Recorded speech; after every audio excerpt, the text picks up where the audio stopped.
ഇങ്ങനെയല്ലേ? നമ്മുടെ മണ്ണാർ ആർമി ഗേറ്റിനടുത്ത് മാത്രമല്ല ഖാൻ സാർ മുഴുവൻ ഹൈ അലേർട്ട് ആയിരിക്കാൻ പറയൂ.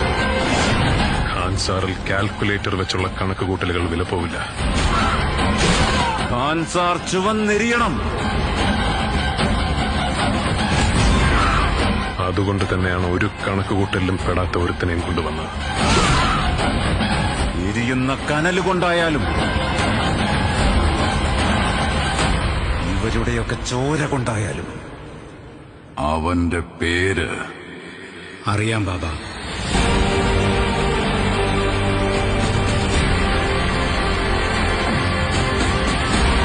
ഖാൻ സാർ ഒരുപാട് പേരുടെ കഥ മാറ്റിയിട്ടുണ്ട്. പക്ഷേ ഖാൻ സാറിന്റെ കഥ മാറ്റിയത് രണ്ട് ഉറ്റ സുഹൃത്തുക്കൾ ബദ്ധവൈരികളായി മാറിയപ്പോഴാണ്.